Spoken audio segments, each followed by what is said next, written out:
No, this is not a motorboat engine. Hello everyone, welcome to my new video, and today we are reviewing mini air compressor and airbrush set from Fengda and Airgo Europe.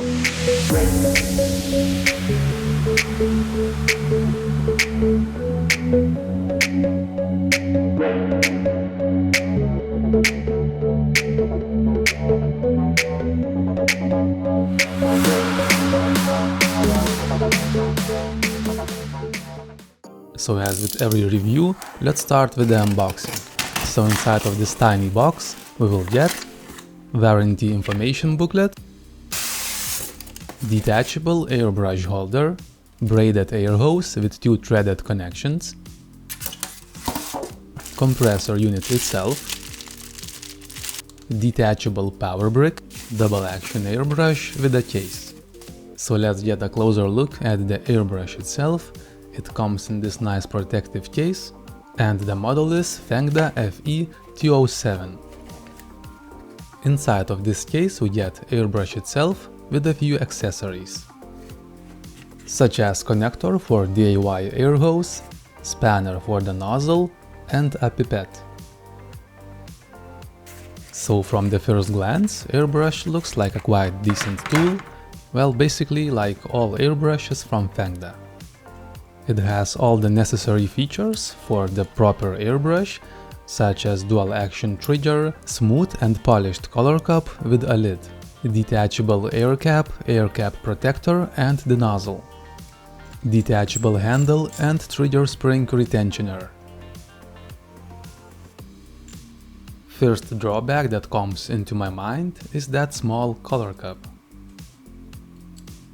In fact, color cup is so small that it makes me to put my finger on top unintentionally. However, this might not be the real problem, but the real problem is the amount of paint it can carry. If we compare this to my everyday airbrush, the color cup size is significantly smaller.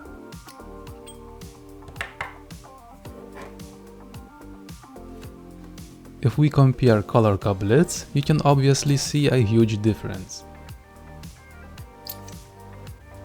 Datasheet from the manufacturer claims it is 2 ml color cup. However, nothing is said about exact size of needle included, so I assume it has to be something around 0.2 or 0.3. Other than that, airbrush looks like quite a mature tool and not something you will throw away after switching a compressor. Thanks to this popular air connection, you can keep this airbrush going further into your airbrushing hobby.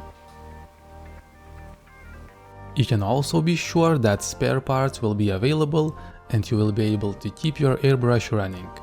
Not something I could say about compressor unit itself. So this is very basic oilless compressor without air tank. It has no integrated moisture trap or even a pressure gauge. But because it is so basic, it should be very easy to use.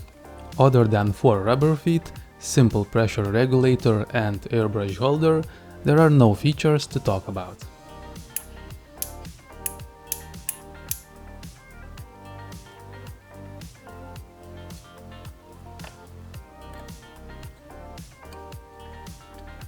So in my unit I got for a review, this air hose comes very tightly packed. So it has quite a few kinks that later on may cause some problems. Compared with other similar compressors, Fengda FD207 actually solves a few design flaws. Power cable connection is on the bottom and at 90-degree angle, so definitely it won't fall off during the painting. At the bottom of unit we get fresh air intake with a small filter. And yes, filter is very small, but still something that you can wash and maintain. So let's prepare our airbrush kit and start some initial testing.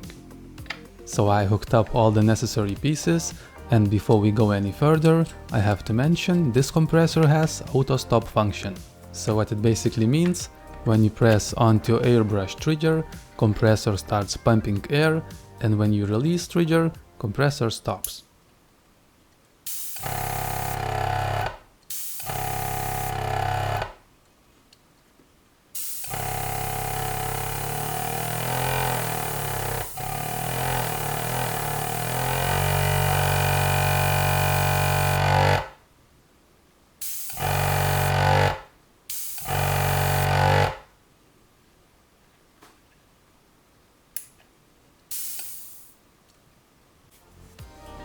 So for the first test I prepared small cup of black paint.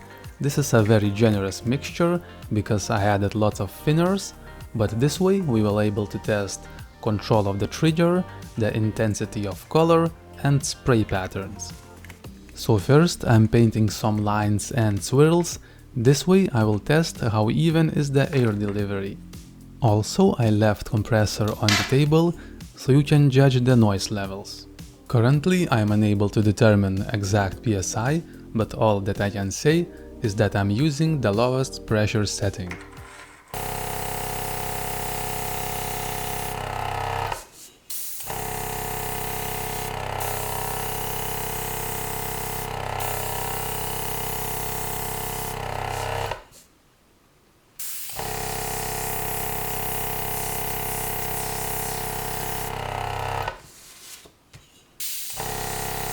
Trigger response, atomization and spray pattern is quite good, and you can really tell that only holding factor is the compressor.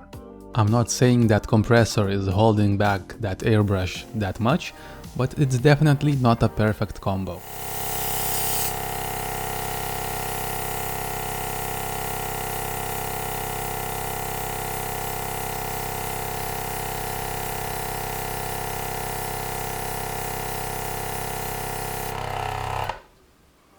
So with lowest pressure setting, you can clearly see there is a pulsation in airflow, so that's why we are increasing the pressure.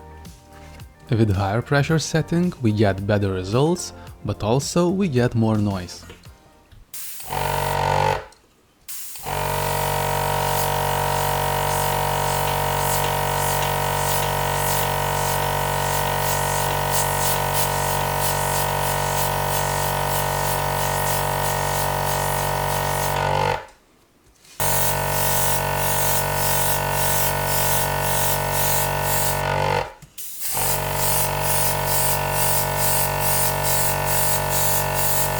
We still get some uneven lines and pulsation in airflow, but with higher pressure it is significantly lower. So for something like model making, it should be perfectly fine.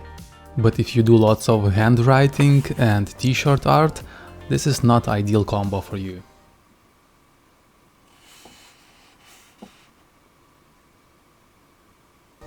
So now is the time for the most important test, at least for me, it's a model making. So this is plastic model prepared for the priming and painting, and this is what we are about to do.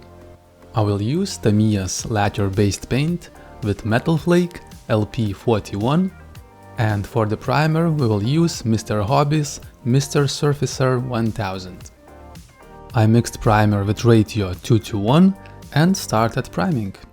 At this point I still wasn't sure about size of needle included in this airbrush, but from what I can see it felt like 0.25 or 0.3, so perfectly fine for priming. I primed the model like I always do. I just put generous amount of primer and let it dry.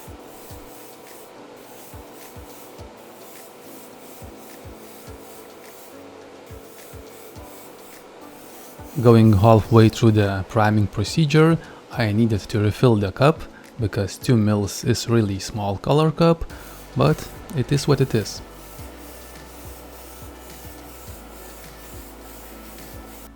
After priming, model looked quite good, no different as with my other more expensive airbrushes. However, I'm not so happy with a small color cup, because I had to do like 2 refills, not perfect, but not terrible. And now the main challenge, the Tamiya's lacquer paint. You guys are asking about my paint mixing ratios, so this time I'm trying to show it on the video. As you can see, paint flows freely, but still leaves its mark on the mixing cup walls, and I consider it to be a very good baseline for paint mixture. Later I poured some paint into this small color cup and started painting.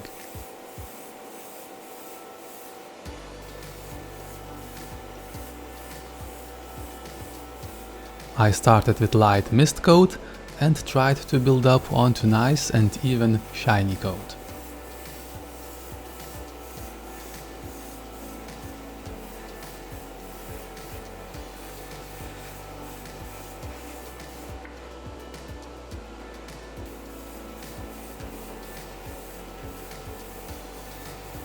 I was kinda skeptical at first, but Tamiya lacquer paint are kind of forgiving, so finally I was able to achieve what I wanted.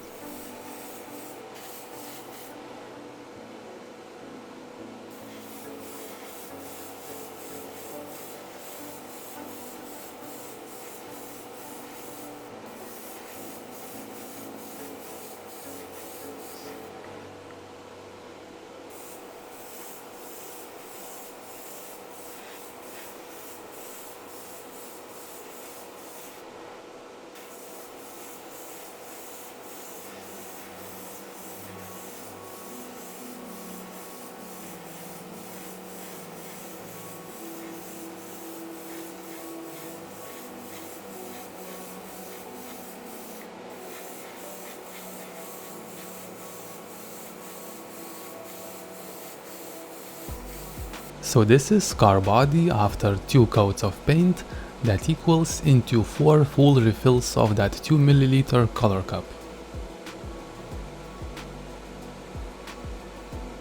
After painting, I performed the usual reflushing, or so to speak cleaning procedure that went flawlessly because of nice and smooth color cup. Also, you might be wondering why couldn't you hear the compressor during painting, and answer is simple: it was laying on the floor. It is not only the noise that is unbearable, but also the vibration. It greatly interferes with your work and distracts you.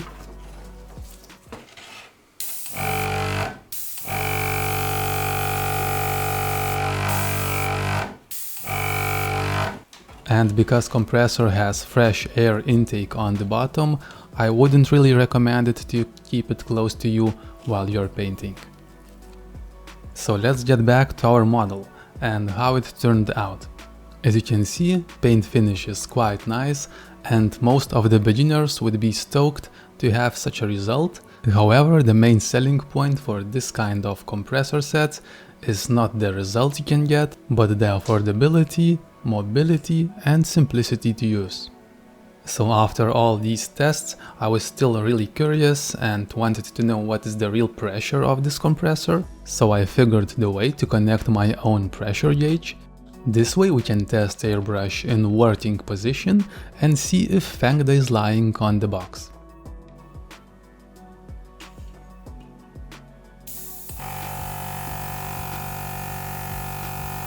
After testing, operational pressure on the maximum pressure setting turned out to be around 2 bars, which is exactly the number fengda states on their box.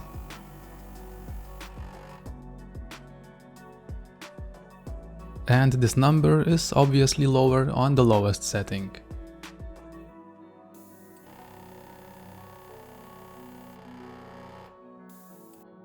So is this the perfect airbrush kit for the beginner? I must say no. Yes, it is affordable, it includes good quality airbrush, and it does what it says. If you are watching this review, most likely you are an artistic person. You like airbrushing, maybe painting, maybe you build some models, but in general you are doing this because it relaxes you and makes you feel better, giving you that nice and therapeutic effect.